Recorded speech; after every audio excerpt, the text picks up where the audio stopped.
السلام علیکم ورحمۃ اللہ وبرکاتہ۔ امید ہے آپ سب لوگ خیر و عافیت سے ہوں گے۔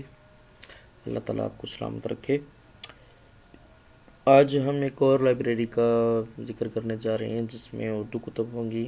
کچھ طالب علم کہتے ہیں کہ ہمیں اردو میں جو کتابیں ہیں وہ کہاں سے ملیں گی، یا کچھ عربی میں کتابیں ہیں وہ کہاں سے ملیں گی، یا کچھ فارسی میں کتابیں ہیں وہ کہاں سے ملیں گی۔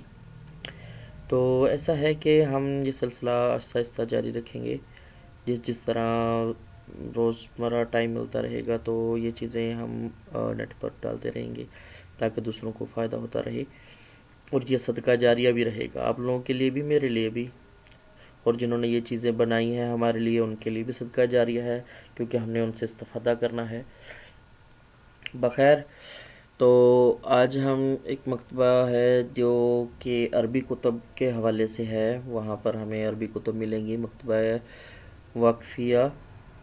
تو اگر آپ جسٹ گوگل پہ لکھیں گے یا پھر میں اس کا لنک ڈسکرپشن میں دے دوں گا تو آپ وہاں سے بھی اسے بآسانی حاصل کر سکیں گے، تو آپ لوگوں کو فائدہ ہو جائے گا، تو وہاں سے آپ بھی استفادہ کر سکیں گے۔ ٹھیک ہے، تو شروع کرتے ہیں۔ اگر ہم گوگل میں لکھتے ہیں جیسے میں نے لکھا ہوا ہے پہلے، تو یہ پہلا ہی لنک آ جائے گا، اس کا لوگو آپ کو نظر آ جائے گا، باقاعدہ واقفیہ.net لکھا ہوا بھی نظر آئے گا، تو آپ جسٹ اس پر کلک کریں تو یہ پیج اوپن ہو جائے گا۔ ٹھیک ہے، تو پہلی بات یہ ہے کہ آپ نے پریشان نہیں ہونا کہ ہم اسے استعمال کیسے کریں گے۔ یہ عربی میں ہوگا، یعنی کہ اردو والے طالب علموں کے لیے مشکل ہو جاتی ہے، یا پھر انگلش والے جنہیں اس چیز کا علم نہ ہو زیادہ تر، تو ہم آج کوشش کروں گا کہ آپ لوگوں کے لیے آسان ہو۔ تو آئیں سب سے پہلے ہم اس کا لوگو دیکھتے ہیں، بیک گراؤنڈ ہو جائے گا، یہ تھوڑا بہت تعارف ہے۔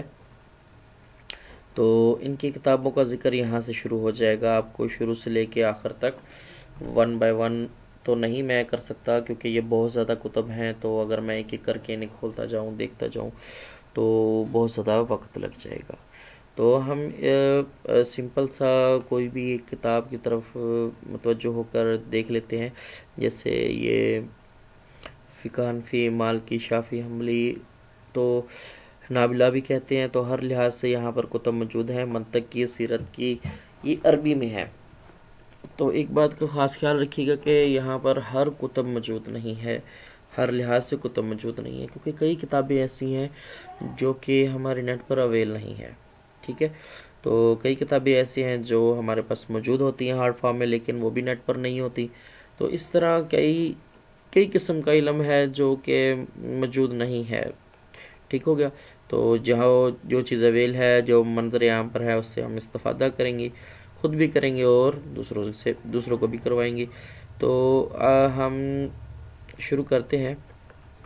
یہ تقریباً جو میرے لحاظ سے ہیں وہ 600 سے لے کر 1000 تک شاید کتب ہیں، یا اس سے بھی کہیں زیادہ، کیونکہ کئی رسائل ہیں، کئی قسم کی ترتیبات ہیں اس کے اندر، تو اتنا زیادہ پڑھنا یا پھر اتنا زیادہ دیکھنا بھی مشکل ہو جاتا ہے۔ تو ہم سیرت کے لحاظ سے بھی دیکھیں گے ایک آدھ کتب، اور یہ اس لحاظ سے بھی دیکھیں گے۔ تو ہم دیکھتے ہیں کہ ہم کس لحاظ سے دیکھتے ہیں۔ چلیں آئیں، پہلے ایک سمپل سا ہے علوم القرآن کے لحاظ سے، تو اسے ہم ایک آدھ کتاب کو ڈاؤن لوڈ کر کے دیکھیں گے اگر وہ بآسانی طریقہ کار سے ہو جائے۔ ٹھیک ہے، تو اکثر ہم حوالہ جات دینا بھی بھول جاتے ہیں کہ ریسرچ میں جو ہوتا ہے وہ حوالہ کس طریقہ کار سے دیا جائے، کیونکہ کتاب کے اندر تو ہمیں حوالہ نہیں ملتا۔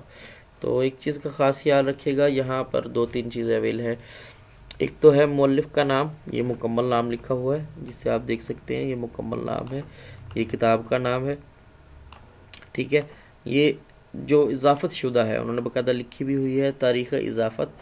تو لفظ اضافت کا مطلب ہم عام روٹین میں بھی اضافہ ہی کہتے ہیں، تو اضافہ سمجھ لیں یا انہوں نے مزید تبدیلی کی ہے اس لحاظ سے سمجھ لیں، جیسے آپ لوگوں کو مناسب لگے۔ ٹھیک ہے، تو پہلی ہے تعویل مشکل القرآن، تو یہ کتاب ہے، اور یہ دوسری کتاب ہے، یہ تیسری۔ مطلب یہ ہے کہ علوم القرآن احکام القرآن کے لحاظ سے، یہ میں نے علوم القرآن پر کلک کیا تھا تو آپ کے سامنے یہ کتب آ چکی ہیں۔ ٹھیک ہو گیا، یہ منار العرفان فی علوم القرآن